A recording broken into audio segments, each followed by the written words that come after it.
सत्कारयोग साध संगत जीओ, आप जी ने सतगुरु जी की परम पवित्र हजूरी विच बैठ के नितनेम की बाणी का पाठ ਅਤੇ गुरबाणी कीर्तन बड़े प्यार नाल ਸਰਵਣ ਕੀਤਾ है।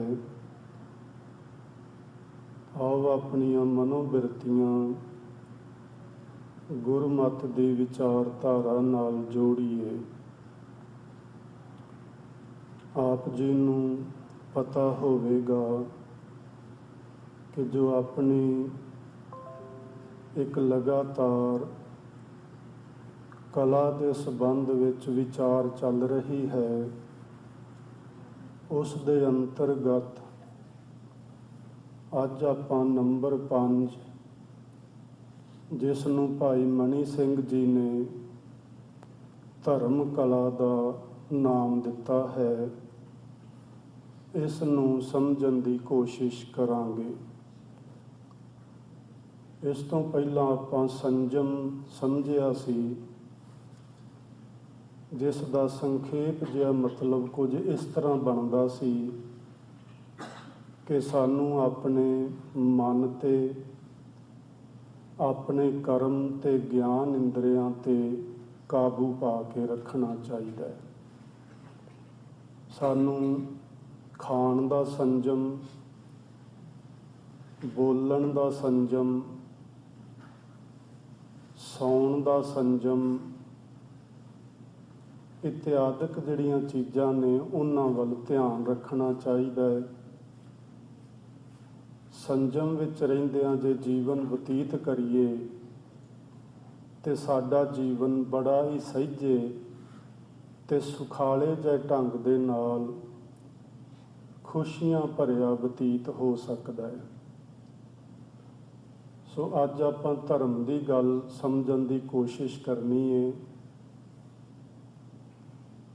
वैसे आपां धर्म के विषय ते पहला काफ़ी चर्चा कर चुके हाँ। अज संखेप जी विचार तुहाडे नाल जो भाई मनी सिंह जी ने लिखी है उहदे मुताबक करांगा। भाई मनी सिंह जी ने धर्म कला दे सिरलेख थले केवल 4 ही शब्द लिखे ने, पंजवां कोई शब्द नहीं उत्थे। वो लिखते ने धर्म करना पाप नहीं। ये है धर्म कला। धर्म करना पाप नहीं। सो इस नूं समझण लई थोड़ा जिहा आपां नूं गुरबाणी दे प्रमाण ते कुछ एक दो चीज़ां मैं तुहाडे नाल जो सुनिया होईयां ने पुराने समय विच उन्हां विचों साझीआं करांगा। पर भाई मनी सिंह जी की लिखत नूं पढ़ के इउं लग्गिया, एक ना अपने पंजाबी विच मुहावरा है, कुज्जे विच समुंदर बंद करना। पता नहीं तुसी सारे जने इस मुहावरे नूं जाणदे समझदे हो कि नहीं, पर इहदा संखेप जिहा मतलब हुंदा है कि किसी बहुत वड्डी चीज़ नूं एक छोटी जी चीज़ विच पा के रख देना। कुज्जे विच समुंदर बंद करना, बहुत वड्डी विचार नूं संखेप जिहे शब्दां विच लोकां दे सामने रखना। सो उन्होंने भावें कुज्जे विच समुंदर बंद कर दिता, धर्म करना पाप नहीं करना। इहदे संबंध विच असीं वेखदे हां कि सानूं गुरबाणी विचों की समझ पैंदी है ते गुरबाणी सानूं की सिੱਖਿਆ बख्शदी है। इस संबंध विच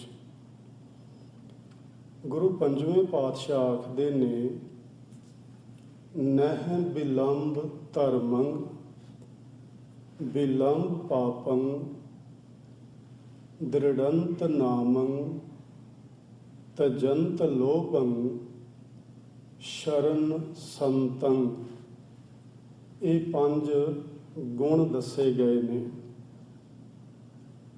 ਵੀ ਜੇ ਤੁਸੀਂ ਧਰਮੀ ਬਣਨਾ ਚਾਹੁੰਦੇ ਹੋ, ਧਰਮ ਕਮਾਉਣਾ ਚਾਹੁੰਦੇ ਹੋ, ਤੇ ਫਿਰ ਆਪਣੇ ਜੀਵਨ ਦੇ ਵਿੱਚ ਇਹਨਾਂ 5 ਗੁਣਾਂ ਨੂੰ ਜਗ੍ਹਾ ਦਿਓ।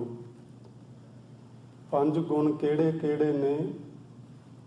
ਨਹਿ ਬਿਲੰਬ ਧਰਮੰ, ਧਰਮ ਦਾ ਕਰਮ ਕਰਨ ਲੱਗਿਆਂ ਦੇਰੀ ਨਾ ਕਰੋ।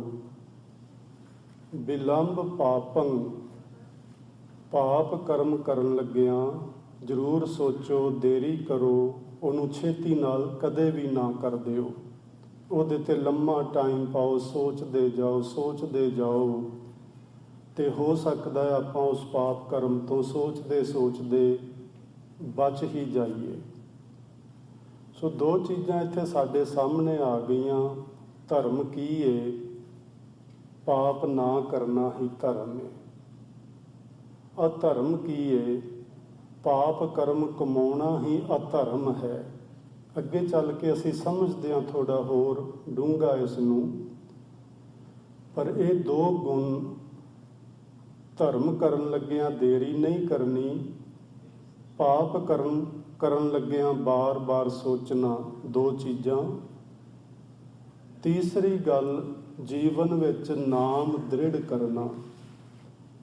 ਇੱਥੇ ਨਾਮ ਦਾ ਅਰਥ ਹੈ ਪਰਮਾਤਮਾ। ਪਰਮਾਤਮਾ ਦੀ ਯਾਦ ਨੂੰ ਆਪਣੇ ਮਨ ਵਿੱਚ ਪੱਕਿਆਂ ਕਰਨਾ, ਇਹ ਧਰਮੀ ਦਾ ਤੀਸਰਾ ਗੁਣ ਹੈ। ਚੌਥੀ ਗੱਲ, ਤਜੰਤ ਲੋਭੰ, ਲੋਭ ਦਾ ਤਿਆਗ ਕਰਨਾ ਵੀ ਇੱਕ ਗੁਣ ਹੈ। ਅਸੀਂ ਜਦੋਂ ਲੋਭ ਦਾ ਤਿਆਗ ਕਰਦੇ ਹਾਂ ਤੇ ਅਸੀਂ ਆਪਣਾ ਜੀਵਨ ਸੰਤੋਖੀ ਬਣਾ ਲੈਂਦੇ ਹਾਂ। ਲੋਭ ਦੇ ਉਲਟ ਹੁੰਦਾ ਹੈ ਸੰਤੋਖ। ਸੰਤੋਖ ਇੱਕ ਇੰਨਾ ਚੰਗਾ ਗੁਣ ਹੈ ਜਿਹਦੇ ਬਾਰੇ ਗੁਰੂ ਸਾਹਿਬ ਨੇ ਗੁਰਬਾਣੀ ਵਿੱਚ ਬਚਨ ਲਿਖੇ, ਸੇਵ ਕੀਤੀ ਸੰਤੋਖਈ ਜਿਨੀ ਸੱਚੋ ਸੱਚ ਧਿਆਇਆ, ਓਨੀ ਮੰਦੇ ਪੈਰ ਨ ਰੱਖਿਓ, ਕਰ ਪ੍ਰਗਟ ਕਰ ਸੁਕ੍ਰਿਤ ਧਰਮ ਕਮਾਇਆ। ਧਰਮ ਕਮਾਉਣਾ, ਸੰਤੋਖੀ ਹੋਣਾ। ਸੋ ਇਹ ਚੌਥਾ ਬਚਨ ਹੈ, ਤਜੰਤ ਲੋਭੰ, ਲੋਭ ਦਾ ਤਿਆਗ ਕਰਨਾ, ਸੰਤੋਖ ਨੂੰ ਧਾਰਨ ਕਰਨਾ। ਤੇ 5ਵਾਂ ਗੁਣ ਹੈ ਸ਼ਰਨ ਸੰਤੰ, ਸੰਤਾਂ ਦੀ ਸ਼ਰਨ ਵਿੱਚ ਰਹਿਣਾ। ਆਪਾਂ ਹੁਣ ਸੰਤਾਂ ਦੀ ਸ਼ਰਨ ਵਿੱਚ ਹੀ ਬੈਠੇ ਹਾਂ। ਸੰਤਾਂ ਦੀ ਸ਼ਰਨ ਵਿੱਚ ਰਹਿਣਾ, ਇਹ 5 ਗੁਣ ਜਿਸ ਮਨੁੱਖ ਵਿੱਚ ਆ ਜਾਂਦੇ ਨੇ, ਉਹ ਮਾਨੋ ਧਰਮ ਦੇ ਰਸਤੇ 'ਤੇ ਚੱਲ ਪਿਆ ਹੈ। ਪੂਰਾ ਨਹੀਂ ਹੋਇਆ, ਪਰ ਉਸ ਨੇ ਰਸਤੇ ਉੱਤੇ ਕਦਮ ਰੱਖੇ ਨੇ ਤੇ ਅੱਗੇ ਨੂੰ ਤੁਰ ਪਿਆ ਹੈ। ਸਤਿਗੁਰੂ ਜੀ ਅੱਗੇ ਕੀ ਬਚਨ ਲਿਖਦੇ ਨੇ? ਕਿਲ ਬਿਖ ਨਾਸੰ ਪ੍ਰਾਪਤੰ ਧਰਮ ਲਖਿਅਨ, ਨਾਨਕ ਜਿਹ ਸੋ ਪ੍ਰਸੰਨ ਮਾਧਵਾ। ਮਾਧਵੇ ਦਾ ਮਤਲਬ ਹੈ ਅਕਾਲ ਪੁਰਖ ਵਾਹਿਗੁਰੂ, ਜਿਸ ਦੇ ਉੱਤੇ ਪਰਮ ਪਿਤਾ ਪਰਮਾਤਮਾ ਬੜੀ ਚੰਗੀ ਤਰ੍ਹਾਂ ਪ੍ਰਸੰਨ ਹੁੰਦੇ ਨੇ। ਉਹਨਾਂ ਨੂੰ ਇਹ ਧਰਮ ਦੇ 5 ਲੱਛਣ ਪ੍ਰਾਪਤ ਹੋ ਜਾਂਦੇ ਨੇ ਤੇ ਉਹਨਾਂ ਦੇ ਕਿਲ ਬਿਖ ਨਾਸੰ, ਕਿਲ ਬਿਖ ਦਾ ਮਤਲਬ ਵੀ ਪਾਪ ਹੁੰਦਾ ਹੈ।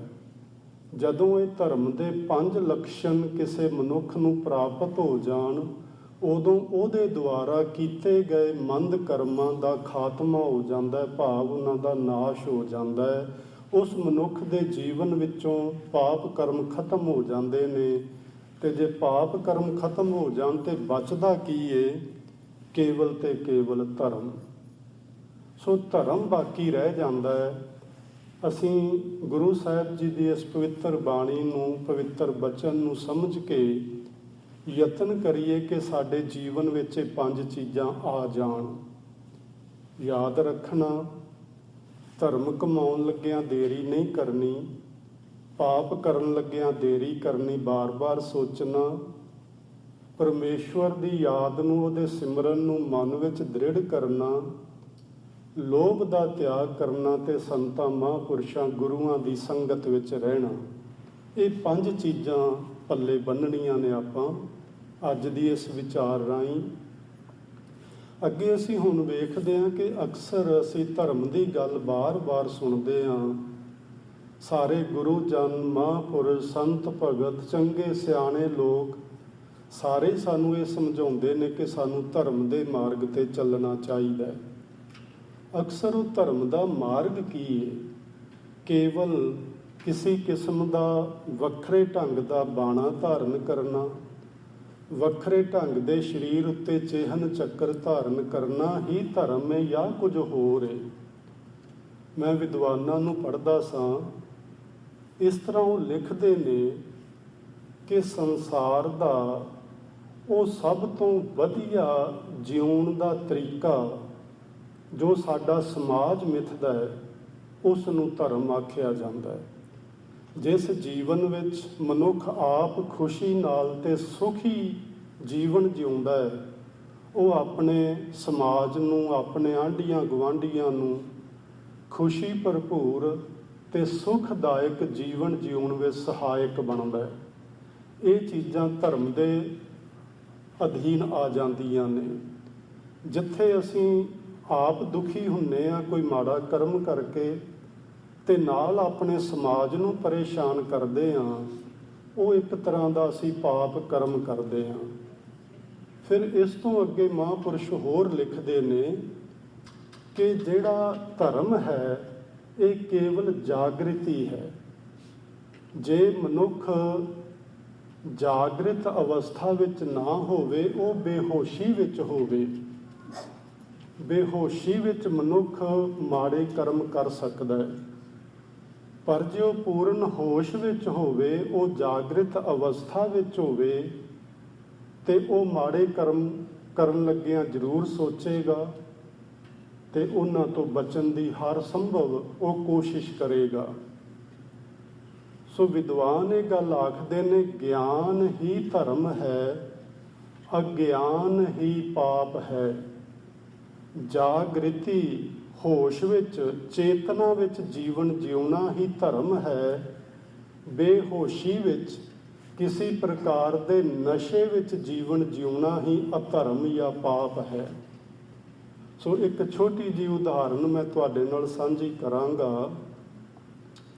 ਇੱਕ ਆਦਮੀ ਕਿਸੇ ਸਾਧੂ ਮਹਾਂਪੁਰਸ਼ ਕੋਲ ਜਾਂਦਾ ਹੈ। ਅਸੀਂ ਗੱਲ ਕਰ ਰਹੇ ਸਾਂ ਸ਼ਰਨ ਸੰਤਾਂ ਦੀ ਸ਼ਰਨ ਵਿੱਚ ਜੀਵਨ ਜਿਉਣਾ। ਉਹ ਮਹਾਂਪੁਰਸ਼ਾਂ ਦੀ ਸ਼ਰਨ ਵਿੱਚ ਜਾਂਦਾ ਹੈ ਤੇ ਜਾ ਕੇ ਇਹ ਗੱਲ ਆਖਦਾ ਹੈ, ਮਹਾਂਪੁਰਸ਼ੋ, ਮੈਂ ਤੁਹਾਡਾ ਸਿੱਖ ਜਾਂ ਤੁਹਾਡਾ ਚੇਲਾ ਬਣਨਾ ਚਾਹੁੰਦਾ। ਮਹਾਂਪੁਰਸ਼ ਆਖਦੇ ਨੇ, ਭਈ ਜੀ ਆਇਆਂ ਨੂੰ, ਜੇ ਤੂੰ ਬਣਨਾ ਚਾਹੁੰਦਾ ਹੈ ਤੇ ਬੜੀ ਖੁਸ਼ੀ ਦੀ ਗੱਲ ਹੈ। ਉਹ ਆਖਦਾ, ਤੁਹਾਨੂੰ ਮੇਰੇ ਜੀਵਨ ਦਾ ਪਤਾ ਹੈ? ਉਹ ਕਹਿੰਦੇ ਨੇ, ਮੈਂ ਤੇਰੇ ਜੀਵਨ ਦਾ ਪਤਾ ਲਾ ਕੇ ਕੀ ਲੈਣਾ, ਮੈਨੂੰ ਤੇਰੇ ਜੀਵਨ ਨਾਲ ਕੀ ਮਤਲਬ ਹੈ? ਤੂੰ ਸੇਵਕ ਬਣਨਾ ਚਾਹੁੰਦਾ ਹੈ, ਸਿੱਖ ਬਣਨਾ ਚਾਹੁੰਦਾ ਹੈ, ਪਿਛਲਾ ਤੇਰਾ ਜੀਵਨ ਜੋ ਵੀ ਜਿਸ ਤਰ੍ਹਾਂ ਦਾ ਵੀ ਸੀ, ਮੈਨੂੰ ਉਹਦੇ ਨਾਲ ਕੋਈ ਵਾਸਤਾ ਨਹੀਂ, ਤੂੰ ਆ ਜਾ। ਉਹ ਆਖਦਾ ਹੈ ਕਿ ਨਹੀਂ, ਮੇਰੀ ਗੱਲ ਧਿਆਨ ਨਾਲ ਸੁਣ ਲਓ, ਮੈਂ ਸ਼ਰਾਬ ਵੀ ਪੀਨਾ, ਮੈਂ ਨਸ਼ਾ ਵੀ ਕਰਦਾ, ਮੈਂ ਚੋਰੀ ਵੀ ਕਰਦਾ, ਮੈਂ ਜੂਆ ਵੀ ਖੇਡਦਾ, ਔਰ ਮੈਂ ਵਿਭਚਾਰੀ ਵੀ ਹਾਂ। ਉਹ ਸਾਰੇ ਹੀ ਅਵਗੁਣ ਨੇ ਮੇਰੇ ਵਿੱਚ, ਜੋ ਇੱਕ ਰਾਖਸ਼ਸ ਵਿੱਚ, ਇੱਕ ਦੈਂਤ ਵਿੱਚ ਹੁੰਦੇ ਨੇ, ਯਾਨੀ ਇੱਕ ਮੰਦਕਰਮੀ ਮਨੁੱਖ ਵਿੱਚ ਹੁੰਦੇ ਨੇ। ਉਹ ਸਾਰੇ ਹੀ ਅਵਗੁਣ ਮੇਰੇ ਵਿੱਚ ਨੇ। ਕੀ ਤੁਸੀਂ ਮੈਨੂੰ ਇਹਨਾਂ ਅਵਗੁਣਾਂ ਸਮੇਤ ਹੀ ਸਵੀਕਾਰ ਕਰ ਲਵੋਗੇ? ਮਹਾਂਪੁਰਸ਼ ਕਹਿੰਦੇ ਨੇ, ਕਿਉਂ ਨਹੀਂ? ਭਲਿਆ ਜੇ ਤੈਨੂੰ ਰੱਬ ਨੇ ਸਵੀਕਾਰ ਕੀਤਾ ਹੋਇਆ ਹੈ, ਉਹਨੇ ਤੈਨੂੰ ਜੀਵਨ ਦਿੱਤਾ ਹੋਇਆ ਹੈ, ਤੇ ਮੈਂ ਕੌਣ ਆ ਤੈਨੂੰ ਸਵੀਕਾਰ ਨਾ ਕਰਾਂ? ਤੂੰ ਆ ਜਾ, ਮੈਂ ਤੈਨੂੰ ਜਿਹੋ ਜਿਹਾ ਤੂੰ ਹੈ, ਕੁਕਰਮੀ, ਪਾਪੀ, ਅਪਰਾਧੀ, ਤੇਰੇ ਉਹਨਾਂ ਅਵਗੁਣਾਂ ਦੇ ਨਾਲ ਹੀ ਤੈਨੂੰ ਸਵੀਕਾਰ ਕਰਦਾ ਹਾਂ। ਪਰ ਇੱਕ ਗੱਲ ਤੈਨੂੰ ਆਖਣਾ ਚਾਹਾਂਗਾ, ਉਹ ਇਹ, ਮੈਂ ਤੇਰੇ ਸਾਰੇ ਔਗਣ, ਸਾਰੇ ਗੁਨਾਹ ਤੇਰੇ ਸਮੇਤ ਸਵੀਕਾਰਦਾ ਹਾਂ। ਤੂੰ ਮੇਰਾ ਇੱਕ ਬਚਨ ਸਵੀਕਾਰ ਕਰ ਲੈ, ਜੇ ਤੂੰ ਮੇਰਾ ਸਿੱਖ ਬਣਨਾ, ਜੇ ਤੂੰ ਮੇਰਾ ਸੇਵਕ ਬਣਨਾ ਹੈ। ਉਹ ਕਹਿੰਦਾ, ਹਾਂ ਮੈਂ ਜ਼ਰੂਰ ਤੁਹਾਡਾ ਇੱਕ ਬਚਨ, ਕਿ ਜਿੰਨੇ ਆਖੋਗੇ ਮੈਂ ਸਾਰੇ ਹੀ ਸਵੀਕਾਰ ਕਰਾਂਗਾ, ਕਿਉਂਕਿ ਮੈਂ ਤੁਹਾਡਾ ਸੇਵਕ ਬਣਨਾ ਚਾਹੁੰਦਾ। ਉਹ ਕਹਿੰਦੇ ਨੇ ਮੇਰਾ ਇੱਕੋ ਹੀ ਬਚਨ ਹੈ, ਤੇ ਉਹ ਬਚਨ ਇਹ ਹੈ ਕਿ ਮੇਰੀ ਹਾਜ਼ਰੀ ਵਿੱਚ ਤੂੰ ਕੋਈ ਪਾਪ ਕਰਮ ਨਹੀਂ ਕਰੇਗਾ। ਬਸ ਇੰਨੀ ਗੱਲ। ਮੇਰੀ ਹਾਜ਼ਰੀ ਵਿੱਚ ਤੂੰ ਕੋਈ ਪਾਪ ਕਰਮ ਨਹੀਂ ਕਰੇਗਾ, ਜੇ ਤੈਨੂੰ ਇਹ ਗੱਲ ਸਵੀਕਾਰ ਹੈ ਤੇ ਆ ਜਾ। ਉਹਨੇ ਆਖਿਆ ਮੈਨੂੰ ਮਨਜ਼ੂਰ ਹੈ, ਮੈਂ ਤੁਹਾਡੀ ਹਾਜ਼ਰੀ ਵਿੱਚ, ਤੁਹਾਡੀ ਹਜ਼ੂਰੀ ਵਿੱਚ ਕੋਈ ਪਾਪ ਤੇ ਕੋਈ ਮਾੜਾ ਕਰਮ ਨਹੀਂ ਕਰਾਂਗਾ। ਠੀਕ ਹੈ। ਉਹ ਚਲਾ ਗਿਆ। ਹੁਣ ਜਾਗ੍ਰਿਤੀ ਮਨੁੱਖ ਕਿਵੇਂ ਸੁਚੇਤ ਹੋ ਜਾਂਦਾ ਹੈ ਕਿਸੇ ਇੱਕ ਘਟਨਾ ਦੇ ਵਾਪਰਨ ਨਾਲ। ਸਾਡੇ ਜੀਵਨ ਵਿੱਚ ਕੋਈ ਛੋਟੀ ਜਿਹੀ ਸਾਨੂੰ ਚੋਟ ਲੱਗ ਜਾਏ, ਸਾਨੂੰ ਕੋਈ ਗੁਰੂ ਦਾ ਦਿੱਤਾ ਬਚਨ ਯਾਦ ਆ ਜਾਏ, ਤੇ ਉਹ ਮਨੁੱਖ ਸੁਚੇਤ ਹੋ ਜਾਂਦਾ ਹੈ। ਅਸੀਂ ਕਈ ਵਾਰੀ ਉਹ 3 ਬਚਨ ਪੜ੍ਹਦੇ ਹੁੰਦੇ ਹਾਂ, ਗੁਰੂ ਨਾਨਕ ਸਾਹਿਬ ਨੇ ਭੂਮੀਏ ਨੂੰ ਦਿੱਤੇ ਸਨ ਵੀ ਤੂੰ ਚੋਰੀ ਜਿੱਥੇ ਮਰਜ਼ੀ ਕਰੀ ਜਾਈਂ, ਨਮਕ ਖਾ ਕੇ ਹਰਾਮ ਨਹੀਂ ਕਰਨਾ, ਝੂਠ ਨਹੀਂ ਬੋਲਣਾ, ਤੇ ਤੀਜਾ ਉਹਨਾਂ ਦਾ ਬਚਨ ਸੀ ਗਰੀਬ ਮਾਰ ਨਹੀਂ ਕਰਨੀ, ਜਾਂ ਜੋ ਕਰਨਾ ਹੀ ਕਰੀ ਜਾ ਬਾਕੀ ਚੀਜ਼ਾਂ। ਉਹ ਕਿਸ ਤਰ੍ਹਾਂ ਬਚ ਨਿਕਲਿਆ ਉਹਨਾਂ ਕੁਕਰਮਾਂ ਤੋਂ, ਉਹ ਤੁਸੀਂ ਸਾਰੇ ਸਾਖੀ ਸੁਣੀ ਹੋਏਗੀ। ਮੈਂ ਉਹ ਕਹਾਣੀ ਨਹੀਂ ਕਰਨਾ ਚਾਹੁੰਦਾ, ਮੈਂ ਸਿਰਫ ਇਸ ਗੱਲ ਤੇ ਤੁਹਾਡਾ ਧਿਆਨ ਲਿਆਉਣਾ ਚਾਹੁੰਦਾ ਕਿ ਮਨੁੱਖ ਕਿਵੇਂ ਜਾਗ੍ਰਿਤ ਹੋ ਜਾਂਦਾ ਹੈ, ਤੇ ਜਾਗ੍ਰਿਤ ਹੋਣਾ ਹੀ ਧਰਮੀ ਹੋਣਾ ਹੈ, ਬੇਹੋਸ਼ੀ ਵਿੱਚ ਜੀਵਨ ਜਿਉਣਾ ਹੀ ਅਧਰਮੀ ਹੋਣਾ ਹੈ ਤੇ ਪਾਪੀ ਹੋਣਾ ਹੈ। ਉਹ ਚਲਾ ਗਿਆ, ਜਿੱਥੇ ਵੀ ਉਹ ਗਿਆ ਕੋਈ ਮਾੜਾ ਕਰਮ ਕਰਨ ਲਈ, ਕੋਈ ਚੋਰੀ ਠੱਗੀ ਕਰਨ ਲਈ। ਜਿਵੇਂ ਹੀ ਉਹਨੇ ਅੱਗੇ ਹੱਥ ਵਧਾਇਆ ਤੇ ਉਸ ਨੂੰ ਆਪਣੇ ਮਹਾਂਪੁਰਸ਼ ਦੀ ਗੱਲ ਚੇਤੇ ਆਈ ਕਿ ਮੇਰੀ ਹਾਜ਼ਰੀ ਵਿੱਚ ਤੂੰ ਗਲਤ ਕਰਮ, ਪਾਪ ਕਰਮ ਨਹੀਂ ਕਰਨਾ। ਜਿਵੇਂ ਹੀ ਇਹ ਗੱਲ ਦਿਮਾਗ ਵਿੱਚ ਆਈ ਤੇ ਮਹਾਂਪੁਰਸ਼ਾਂ ਦਾ ਸਾਰਾ ਚਿਹਰਾ ਉਹਨਾਂ ਦੀ, ਉਸ ਦੀਆਂ ਅੱਖਾਂ ਅੱਗੇ ਆ ਖਲੋਤਾ। ਮਹਾਂਪੁਰਸ਼ਾਂ ਦੀਆਂ ਖੁੱਲ੍ਹੀਆਂ ਹੋਈਆਂ ਅੱਖਾਂ ਉਹਨੇ ਆਪਣੇ ਉਹਨਾਂ ਖਿਆਲਾਂ ਵਿੱਚ ਤੱਕੀਆਂ, ਤੇ ਮਨ ਵਿੱਚ ਆਇਆ ਕਿ ਮਹਾਂਪੁਰਸ਼ ਤੇ ਹਾਜ਼ਰ ਨਾਜ਼ਰ ਮੈਨੂੰ ਵੇਖ ਰਹੇ ਨੇ, ਮੈਂ ਪਾਪ ਕਰਮ ਕਿਉਂ ਕਰਾਂ, ਨਹੀਂ ਕਰਾਂਗਾ, ਮੈਂ ਬਚਨ ਦਿੱਤਾ ਹੋਇਆ। ਇਸ ਤਰ੍ਹਾਂ ਦੂਜੀ ਥਾਂ ਤੇ ਗਿਆ, ਤੀਜੀ ਤੇ ਗਿਆ, ਜਿੱਥੇ ਜਿੱਥੇ ਵੀ ਗਿਆ ਦਿਮਾਗ ਵਿੱਚ ਉਹ ਗੱਲ ਹੋਰ ਪੱਕੀ ਹੁੰਦੀ ਗਈ। ਜਿਵੇਂ ਜਿਵੇਂ ਗੱਲ ਪੱਕੀ ਹੁੰਦੀ ਗਈ, ਤਿਵੇਂ ਤਿਵੇਂ ਉਹ ਪਾਪ ਕਰਮਾਂ ਤੋਂ ਬਚਦਾ ਗਿਆ ਕਿ ਮੇਰੇ ਮਹਾਂਪੁਰਸ਼ ਮੈਨੂੰ ਵੇਖਦੇ ਨੇ, ਮੈਂ ਕੋਈ ਮਾੜਾ ਕਰਮ ਨਹੀਂ ਕਰਨਾ। ਕੁਝ ਦਿਨਾਂ ਬਾਅਦ ਉੱਥੇ ਉਹ ਮਹਾਂਪੁਰਸ਼ਾਂ ਦੀ ਹਜ਼ੂਰੀ ਵਿੱਚ ਆਇਆ। ਮਹਾਂਪੁਰਸ਼ਾਂ ਨੇ ਪੁੱਛਿਆ, ਸੁਣਾ ਗੁਰਮੁਖਾ, ਕਿਵੇਂ ਚੱਲਦੀ ਹੈ ਜ਼ਿੰਦਗੀ? ਜਿਹੜੇ ਤੂੰ ਪਾਪ ਕਰਮ ਆਖਦਾ ਸੀ ਉਹ ਕਿਵੇਂ ਹੁੰਦੇ ਨੇ ਅੱਜ ਕੱਲ੍ਹ? ਉਹ ਹੱਸ ਪਿਆ ਤੇ ਆਖਣ ਲੱਗਾ, ਮਹਾਂਪੁਰਸ਼ੋ, ਉਹ ਸਾਰੇ ਜਿਹੜੇ ਪਾਪ ਕਰਮ ਹੁੰਦੇ ਸਨ ਉਹ ਸਿਰਫ ਬੇਹੋਸ਼ੀ ਦੀ ਹਾਲਤ ਵਿੱਚ ਹੁੰਦੇ ਸਨ।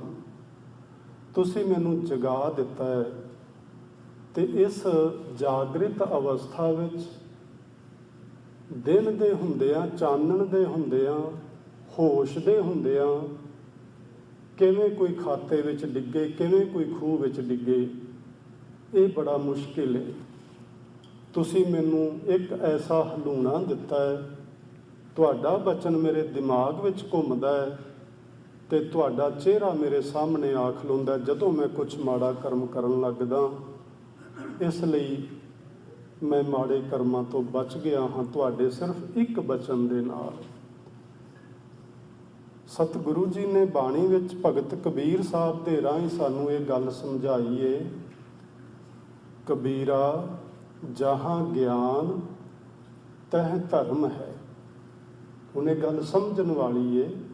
ਉਸ ਕਹਾਣੀ ਦੇ ਨਾਲ ਇਹ ਕਿਵੇਂ ਮੇਲ ਖਾਂਦੀ ਏ ਕਿ ਜੇ ਮਨੁੱਖ ਦੇ ਮਨ ਵਿੱਚ ਗਿਆਨ ਆ ਜਾਏ, ਅਗਿਆਨਤਾ ਨਿਕਲ ਜਾਏ, ਪ੍ਰਕਾਸ਼ ਹੋ ਜਾਏ, ਹਨੇਰਾ ਦੂਰ ਹੋ ਜਾਏ, ਤੇ ਮਨੁੱਖ ਮਾੜੇ ਕਰਮਾਂ ਤੋਂ ਬਚ ਜਾਂਦਾ ਹੈ। ਆਪਾਂ ਬਹੁਤ ਵਾਰੀ ਵੇਖਦੇ ਹਾਂ ਕਿ ਜਿਹੜੇ ਲੋਕ ਕੁਝ ਗਲਤ ਕਰਮ ਕਰਦੇ ਨੇ, ਆਖਰ ਉਹ ਲੋਕਾਂ ਤੋਂ ਚੋਰੀ ਕਰਦੇ ਨੇ, ਸਾਹਮਣੇ ਨਹੀਂ ਕਰਦੇ। ਚੋਰ ਚੋਰੀ ਕਰੇਗਾ ਜ਼ਿਆਦਾਤਰ ਰਾਤ ਨੂੰ, ਹਨੇਰੇ ਵਿੱਚ, ਦਿਨੇ ਵੀ ਚੋਰੀਆਂ ਹੁੰਦੀਆਂ ਨੇ, ਪਰ ਉਹ ਵੀ ਲੋਕਾਂ ਤੋਂ ਅੱਖ ਬਚਾ ਕੇ ਹੀ ਕਰਨੀ ਪੈਂਦੀ ਹੈ, ਸਾਹਮਣੇ ਨਹੀਂ ਕੀਤੀ ਜਾਂਦੀ। ਸੋ ਇਹ ਚੋਰੀ ਆ ਤੇ ਹਨੇਰੇ ਵਿੱਚ ਹੁੰਦੀ ਹੈ, ਤੇ ਹਨੇਰੇ ਦਾ ਦੂਜਾ ਨਾਂ ਹੈ ਅਗਿਆਨਤਾ, ਜਾਂ ਇਹ ਮਾੜੇ ਕਰਮ ਅਗਿਆਨਤਾ ਵਿੱਚ ਹੁੰਦੇ ਨੇ। ਜਦੋਂ ਮਨੁੱਖ ਚਾਨਣ ਵਿੱਚ ਆ ਜਾਏ, ਲੋਕ ਸਾਰੇ ਵੇਖਦੇ ਹੋਣ, ਉਦੋਂ ਮਾੜਾ ਕਰਮ ਨਹੀਂ ਕੀਤਾ ਜਾਂਦਾ। ਤੇ ਜਾਂ ਫਿਰ ਜਦੋਂ ਮਨੁੱਖ ਦਾ ਗਿਆਨ ਵਾਲਾ ਚਕਸ਼ੂ ਖੁੱਲ੍ਹ ਜਾਏ, ਗਿਆਨ ਵਾਲੀ ਅੱਖ ਖੁੱਲ੍ਹ ਜਾਏ, ਉਦੋਂ ਉਹਦੇ ਕੋਲੋਂ ਮਾੜੇ ਕਰਮ ਨਹੀਂ ਹੁੰਦੇ। ਉਹ ਕਰਨਾ ਵੀ ਚਾਹੇ ਉਹ ਤਾਂ ਵੀ ਨਹੀਂ ਕਰ ਸਕਦਾ। ਕਬੀਰਾ ਜਹਾਂ ਗਿਆਨ ਤਹ ਧਰਮ ਹੈ। ਭਾਈ ਮਨੀ ਸਿੰਘ ਜੀ ਨੇ ਸਾਨੂੰ ਇਹ ਗੱਲ ਸਮਝਾਈ ਕਿ ਧਰਮ ਕਰਨਾ ਪਾਪ ਨਹੀਂ ਕਰਨਾ। ਇਹਦਾ ਮਤਲਬ ਹੋਇਆ ਕਿ ਧਰਮ ਦਾ ਵਿਰੋਧੀ ਸ਼ਬਦ ਜਿਹੜਾ ਹੈ ਉਹ ਪਾਪ ਸ਼ਬਦ ਹੈ। ਵੈਸੇ ਅਸੀਂ ਇਹ ਧਰਮ ਆਖ ਦਿੰਦੇ ਹਾਂ, ਪਰ ਅੱਜ ਦੇ ਵਿਚਾਰ ਮੁਤਾਬਕ ਅਸੀਂ ਇਸ ਤਰ੍ਹਾਂ ਸਮਝੀਏ ਕਿ ਧਰਮ ਦੇ ਵਿਰੋਧ ਵਿੱਚ ਪਾਪ ਸ਼ਬਦ ਖੜਾ ਹੈ। ਧਰਮ ਕਰਨਾ ਪਾਪ ਨਹੀਂ ਕਰਨਾ। ਇਹਦਾ ਮਤਲਬ ਹੈ ਜਦੋਂ ਅਸੀਂ ਪਾਪ ਕਰਮ ਕਰਦੇ ਹਾਂ, ਅਸੀਂ ਅਧਰਮ ਕਮਾ ਰਹੇ ਹਾਂ। ਜਦੋਂ ਅਸੀਂ ਧਰਮ ਕਮਾ ਰਹੇ ਹਾਂ, ਉਦੋਂ ਅਸੀਂ ਪਾਪ ਕਰਮਾਂ ਤੋਂ ਬਚ ਰਹੇ ਹਾਂ। ਜਿੱਥੇ ਗਿਆਨ ਆ ਜਾਏ, ਗੁਰਬਾਣੀ ਵਿੱਚ ਇਹ ਬਚਨ ਦੱਸੇ ਗਏ ਨੇ ਕਿ ਕਾਹੇ ਕੀ ਕੁਸਲਾਤ ਹਾਥ ਦੀਪ ਕੂਏ ਪਰੇ। ਮਨੁੱਖ ਦੀ ਕੀ ਸਮਝਦਾਰੀ ਏ, ਮਨੁੱਖ ਦੀ ਕੀ ਸਿਆਣਪ ਏ, ਜੇ ਉਹਦੇ ਹੱਥ ਵਿੱਚ ਪ੍ਰਕਾਸ਼ ਹੋਵੇ, ਦੀਵਾ ਹੋਵੇ, ਲਾਈਟ ਹੋਵੇ, ਤੇ ਉਹ ਫਿਰ ਵੀ ਖੂਹ ਵਿੱਚ ਡਿੱਗੇ। ਉਹਦੀ ਕੋਈ ਸਿਆਣਪ ਨਹੀਂ। ਸਿਆਣੇ ਮਨੁੱਖ ਜੇ ਚਾਨਣ ਹੋਵੇ, ਪ੍ਰਕਾਸ਼ ਹੋਵੇ, ਤੇ ਉਹਦੇ ਵਿੱਚੋਂ ਠੋਕਰਾਂ ਨਹੀਂ ਖਾਂਦੇ। ਜਿਹੜੇ ਸਿਆਣੇ ਨਹੀਂ ਹੁੰਦੇ, ਉਹ ਪ੍ਰਕਾਸ਼ ਦੇ ਹੁੰਦਿਆਂ ਵੀ ਕੋਈ ਨਸ਼ਾ ਕਰ ਲੈਂਦੇ ਨੇ ਤੇ ਬੇਹੋਸ਼ੀ ਦੀ ਹਾਲਤ ਵਿੱਚ ਚਲੇ ਜਾਂਦੇ ਨੇ। ਜਦੋਂ ਮਨੁੱਖ ਬੇਹੋਸ਼ੀ ਦੀ ਹਾਲਤ ਵਿੱਚ ਜਾਂਦਾ ਹੈ ਤੇ ਉਹ ਦਿਨ ਦੇ ਹੁੰਦਿਆਂ ਵੀ ਉਹ ਮਾੜੇ ਕਰਮ ਕਰਨ ਤੋਂ ਗੁਰੇਜ਼ ਨਹੀਂ ਕਰਦਾ। ਸੋ ਇਸ ਨੂੰ ਹੀ ਅਧਰਮ ਆਖਦੇ ਨੇ। ਹੁਣ ਭਗਤ ਕਬੀਰ ਸਾਹਿਬ ਕੀ ਆਖਦੇ ਨੇ, ਜਹਾਂ ਝੂਠ ਤਹ ਪਾਪ। ਗਿਆਨ ਦਾ ਹੋਣਾ ਧਰਮੀ ਹੋਣਾ ਹੈ, ਪਾਪ ਹੋਣਾ, ਝੂਠ ਤੇ ਅਪਰਾਧ ਹੋਣਾ ਅਧਰਮੀ ਹੋਣਾ ਹੈ। ਜਹਾਂ ਲੋਭ ਤਹ ਕਾਲ ਹੈ, ਜਹਾਂ ਖਿਮਾ ਤਹ ਆਪ। ਇੱਥੇ ਦੋ ਗੁਣ ਨੇ, ਇੱਕ ਗਿਆਨ ਤੇ ਇੱਕ ਖਿਮਾ। ਦੂਜੇ ਪਾਸੇ ਦੋ ਅਵਗੁਣ ਨੇ, ਇੱਕ ਝੂਠ ਤੇ ਇੱਕ ਲੋਭ। ਜਿਹੜਾ ਗਿਆਨ ਤੇ ਖਿਮਾ ਹੈ, ਦੋ ਸ਼ਬਦ ਸਾਨੂੰ ਧਰਮ ਨਾਲ ਜੋੜਦੇ ਨੇ। ਝੂਠ ਅਤੇ ਲੋਭ, ਇਹ ਦੋ ਸ਼ਬਦ ਸਾਨੂੰ ਪਾਪ ਨਾਲ ਜੋੜਦੇ ਨੇ। ਸੋ ਅਸੀਂ ਹੁਣ ਆਪ ਹੀ ਸਮਝਣ ਦੀ ਕੋਸ਼ਿਸ਼ ਕਰਨੀ ਹੈ ਕਿ ਅਸੀਂ ਧਰਮੀ ਬਣਨਾ ਕਿ ਅਸੀਂ ਪਾਪੀ ਬਣਨਾ। ਵੈਸੇ ਆਪਾਂ ਪਿੱਛੇ ਜਿਹੇ ਜਦੋਂ ਯੂਨੀਵਰਸਲ ਰਿਲੀਜਨ 'ਤੇ ਗੱਲ ਕਰਦੇ ਸਾਂ, ਉਦੋਂ ਇੱਕ ਗੱਲ ਸਮਝੀ ਸੀ ਕਿ ਇੱਕ ਤੇ ਇਹ ਧਰਮ ਨੇ ਜਿਹੜੇ ਸੈਂਕੜੇ ਧਰਮ ਵਿਸ਼ਵ ਦੇ ਵਿੱਚ ਅੱਜ ਪੈਦਾ ਹੋ ਚੁੱਕੇ ਨੇ। ਹਰ ਬੰਦੇ ਦਾ ਤਕਰੀਬਨ ਆਪਣਾ ਵੱਖਰਾ ਇੱਕ ਧਰਮ ਬਣ ਚੁੱਕਾ ਹੋਇਆ ਹੈ। ਕੋਈ ਕਿਸੇ ਧਰਮ ਨੂੰ ਮੰਨਦਾ ਹੈ, ਕੋਈ ਕਿਸੇ ਨੂੰ ਮੰਨਦਾ ਹੈ। ਵਿਦਵਾਨਾਂ ਦੀ ਨਿਗਾਹ ਵਿੱਚ ਇਹ ਸਾਰੇ ਧਰਮ ਨਹੀਂ ਹਨ, ਇਹ ਸਾਡੀਆਂ ਜਥੇਬੰਦੀਆਂ ਹਨ, ਇਹ ਸਾਡੇ ਗਰੁੱਪਬਾਜ਼ੀ ਹੈ, ਇਹਨਾਂ ਨੂੰ ਸੰਪਰਦਾਵਾਂ ਆਖਿਆ ਜਾ ਸਕਦਾ ਹੈ। ਇਹ ਧਰਮ ਨਹੀਂ ਹੁੰਦੇ। ਮਨੁੱਖਤਾ ਦਾ ਸਰਬ ਸਾਂਝਾ ਇੱਕੋ ਹੀ ਧਰਮ ਹੈ ਤੇ ਉਹ ਧਰਮ ਹੈ ਇਨਸਾਨੀਅਤ। ਜਿਸ ਮਨੁੱਖ ਦੇ ਅੰਦਰੋਂ ਇਨਸਾਨੀਅਤ ਮਰ ਜਾਂਦੀ ਹੈ, ਉਹ ਮਨੁੱਖ ਚੰਗੇ ਬਸਤਰ ਪਹਿਨ ਕੇ, ਚੰਗੇ ਕਕਾਰ ਪਾ ਕੇ ਜਾਂ ਸਰੀਰ ਉੱਤੇ ਹੋਰ ਦੂਸਰੇ ਧਰਮਾਂ ਦੇ ਚਿਹਨ ਲਗਾ ਕੇ ਧਰਮੀ ਨਹੀਂ ਬਣ ਸਕਦਾ। ਜੇ ਅੰਦਰ ਇਨਸਾਨੀਅਤ ਹੈ ਤੇ ਚਾਹੇ ਉਹਨੇ ਆ ਬਾਣਾ ਨਹੀਂ ਵੀ ਪਾਇਆ, ਉਹ ਤਦ ਵੀ ਧਰਮੀ ਹੈ। ਸੋ ਇਹ ਗੱਲ ਸਮਝਣ ਵਾਲੀ ਹੈ। ਉਹ ਜਿਹੜਾ ਸਾਡਾ ਸਰਬ ਸਾਂਝਾ ਧਰਮ ਹੈ, ਉਹ ਕਿਹੜਾ ਹੈ? ਉਹਦੇ ਵਿੱਚ ਅਸੀਂ ਜਦੋਂ ਵੇਖਦੇ ਹਾਂ ਤੇ ਵਿਦਵਾਨ ਮਹਾਂਪੁਰਸ਼ ਤੇ ਸਾਰੀ ਗੁਰਬਾਣੀ ਵਿੱਚ ਉਹ 5 ਚੀਜ਼ਾਂ ਬੜੀਆਂ ਬਾਰ-ਬਾਰ ਸਾਨੂੰ ਯਾਦ ਕਰਵਾਈਆਂ ਜਾਂਦੀਆਂ ਨੇ। ਉਹ 5 ਚੀਜ਼ਾਂ ਸਾਡੇ 5 ਤੱਤਾਂ ਦੇ ਨਾਲ ਸੰਬੰਧਿਤ ਨੇ। ਸਭ ਤੋਂ ਉੱਤੇ ਸੂਰਜ ਹੈ। ਜੇ ਅਸੀਂ ਆਕਾਸ਼ ਦੇ ਵਿੱਚ ਵੇਖੀਏ ਤੇ ਸਾਨੂੰ ਸਭ ਤੋਂ ਉਚਾਈ ਇਸ ਬ੍ਰਹਿਮੰਡ ਦੇ ਅੰਦਰ ਸੂਰਜ ਦੀ ਨਜ਼ਰ ਆਉਂਦੀ ਹੈ। ਸੂਰਜ ਦਾ ਜਿਹੜਾ ਗੁਣ ਹੈ ਉਹ ਅਗਨੀ ਦਾ ਗੁਣ ਹੈ, ਯਾਨੀ ਅਗਨੀ ਦਾ ਤੱਤ ਹੈ। ਅਗਨੀ ਦਾ ਗੁਣ ਕੀ ਏ? ਉਹਦਾ ਗੁਣ ਹੈ ਸਹਿਜਤਾ। ਸਾਡੇ ਸਰੀਰ ਵਿੱਚ ਇੱਕ ਅਗਨੀ ਦਾ ਤੱਤ ਏ, ਉਸ ਅਗਨੀ ਦੇ ਤੱਤ ਦਾ ਗੁਣ ਹੈ ਸਹਿਜਤਾ। ਆਪਾਂ ਵੇਖਣਾ ਹੈ ਕਿ ਆਪਣੇ ਵਿੱਚ ਸਹਿਜਤਾ ਹੈ ਕਿ ਨਹੀਂ। ਕਾਹਲੀਪਨਾ ਹੈ, ਅਸੀਂ ਛੋਟੀ ਛੋਟੀ ਗੱਲ ਤੇ ਲੜਨ ਤੇ ਝਗੜਨ ਪੈਂਦੇ ਹਾਂ, ਜਰਾ ਜਿੰਨਾ ਹੌਸਲਾ ਨਹੀਂ ਕਰਦੇ, ਕਦੇ ਨਹੀਂ ਸੋਚਦੇ ਕਿ ਇਸ ਬੰਦੇ ਨੇ ਮੈਨੂੰ ਜਿਹੜਾ ਭਾਵੇਂ ਉਹ ਸ਼ਬਦ ਮਾੜਾ ਆਖਿਆ ਹੈ, ਪਰ ਮੈਂ ਥੋੜਾ ਸੋਚ ਕੇ ਵੇਖਾਂ ਕਿ ਇਹਨੇ ਆਖਿਆ ਹੀ ਆਖਰ ਕਿਉਂ ਹੈ ਮੈਨੂੰ। ਜੇ ਮੈਂ ਇਸ ਸਿੱਟੇ ਤੇ ਪਹੁੰਚਾਂ, ਥੋੜਾ ਸੋਚਾਂ, ਹੋ ਸਕਦਾ ਹੈ ਮੇਰਾ ਆਪਣਾ ਹੀ ਕਸੂਰ ਨਿਕਲ ਆਵੇ ਤੇ ਮੈਂ ਜਾ ਕੇ ਉਹਦੇ ਕੋਲੋਂ ਮਾਫੀ ਮੰਗਾਂ ਵੀ ਭਲਿਆ ਤੂੰ ਮੈਨੂੰ ਮਾੜਾ ਸ਼ਬਦ ਮੇਰੇ ਹੀ ਕਸੂਰ ਕਰਕੇ ਆਖਿਆ, ਮੈਨੂੰ ਮਾਫ ਕਰ ਦੇ। ਪਰ ਅਸੀਂ ਇਹ ਗੱਲ ਸੋਚਣ ਸਮਝਣ ਦੀ ਬਜਾਏ ਅਸੀਂ ਅਗਲੇ ਮਨੁੱਖ ਦੇ ਗਲ ਪੈਣ ਨੂੰ ਚਲੇ ਜਾਂਦੇ ਹਾਂ। 1 ਸੈਕਿੰਡ ਤੋਂ ਪਹਿਲਾਂ ਸਾਡੇ ਵਿੱਚ ਸਹਿਜਤਾ ਨਹੀਂ। ਸੋ ਪਹਿਲਾ ਗੁਣ ਹੀ ਮਨੁੱਖਤਾ ਵਿੱਚ ਇਹ 5 ਗੁਣ ਆਉਣਗੇ ਤੇ ਸਾਡੇ ਵਿੱਚ ਇਨਸਾਨੀਅਤ ਆਉਣੀ ਹੈ। ਜੇ 5 ਗੁਣ ਨਾ ਆਏ ਤੇ ਸਾਡੇ ਵਿੱਚੋਂ ਇਨਸਾਨੀਅਤ ਪਰ ਲਾ ਕੇ ਉੱਡ ਜਾਏਗੀ। ਪਹਿਲਾ ਗੁਣ ਸਹਿਜਤਾ। ਉੱਚੇ ਸਭ ਤੋਂ ਉੱਤੇ ਸੂਰਜ ਹੈ, ਉਸ ਦਾ ਇਹ ਗੁਣ ਹੈ ਸਹਿਜਤਾ ਵਾਲਾ। ਉਸ ਤੋਂ ਥੱਲੇ ਆਈਏ ਤੇ ਹਵਾ ਹੈ। ਹਵਾ ਸਾਡੇ ਸਰੀਰ ਵਿੱਚ ਪ੍ਰਾਣ ਚੱਲਦੇ ਨੇ, ਹਵਾ ਚੱਲਦੀ ਹੈ ਜਿਹਦੇ ਆਸਰੇ ਅਸੀਂ ਜਿੰਦਾ ਹਾਂ। ਤੇ ਹਵਾ ਦਾ ਗੁਣ ਕੀ ਹੈ? ਇਕਸਾਰਤਾ। ਕਿ ਸਾਡੇ ਵਿੱਚ ਇਕਸਾਰਤਾ ਵਾਲਾ ਗੁਣ ਹੈ। ਅਸੀਂ ਕਿਸੇ ਨੂੰ ਚੰਗਾ, ਕਿਸੇ ਨੂੰ ਮਾੜਾ, ਕਿਸੇ ਨੂੰ ਨੀਵਾਂ, ਕਿਸੇ ਨੂੰ ਉੱਚਾ, ਕਿਸੇ ਨੂੰ ਸੱਜਣ, ਕਿਸੇ ਨੂੰ ਦੁਸ਼ਮਣ ਨਹੀਂ ਸਮਝਦੇ ਆਪਣੇ ਜੀਵਨ ਵਿੱਚ। ਜੇ ਸਮਝਦੇ ਹਾਂ ਤੇ ਸਾਡੇ ਵਿੱਚ ਇਕਸਾਰਤਾ ਵਾਲਾ ਗੁਣ ਅਜੇ ਨਹੀਂ ਆਇਆ। ਇਹ ਇਕਸਾਰਤਾ ਵਾਲਾ ਜਿਹੜਾ ਦੂਜਾ ਤੱਤ ਹੈ ਸਾਡੇ ਵਿੱਚ ਵਾਯੂ ਦਾ, ਉਹਦਾ ਗੁਣ ਅਸੀਂ ਆਪਣੇ ਅੰਦਰ ਪੈਦਾ ਕਰਨਾ ਹੈ, ਇਕਸਾਰਤਾ। ਤੀਜਾ ਤੱਤ ਹੈ ਜ਼ਮੀਨ। ਉਸ ਤੋਂ ਥੱਲੇ ਆਈਏ ਤੇ ਜ਼ਮੀਨ ਦਾ ਕੀ ਗੁਣ ਹੈ? ਇਸ ਦਾ ਗੁਣ ਹੈ ਸਹਿਣਸ਼ੀਲਤਾ। ਪਿੱਛੇ ਜੇ ਹਿੰਦੁਸਤਾਨ ਦੇ ਅੰਦਰ ਇਸ ਸਹਿਣਸ਼ੀਲਤਾ ਦੇ ਵਿਸ਼ੇ ਉੱਤੇ ਬੜਾ ਵੱਡਾ ਚਰਚਾ ਹੋਇਆ, ਬੜਾ ਰੌਲਾ ਰੱਪਾ ਰਿਹਾ। ਪਰ ਜਿਹੜੇ ਸਹਿਣਸ਼ੀਲਤਾ ਦੀਆਂ ਗੱਲਾਂ ਕਰਦੇ ਨੇ ਖੁਦ ਹੀ ਸਹਿਣਸ਼ੀਲ ਨਹੀਂ ਹਨ। ਭਾਵੇਂ ਮੈਂ ਹੀ ਹੋਵਾਂ, ਮੈਂ ਵੀ ਤੇ ਉਹੋ ਜਿਹੀ ਆਦਮੀ ਆ, ਤੁਹਾਡੇ ਵਰਗਾ ਹੀ, ਮੇਰੇ ਵਿੱਚ ਵੀ ਇਹ 5 ਗੁਣ ਨਹੀਂ ਹਨ।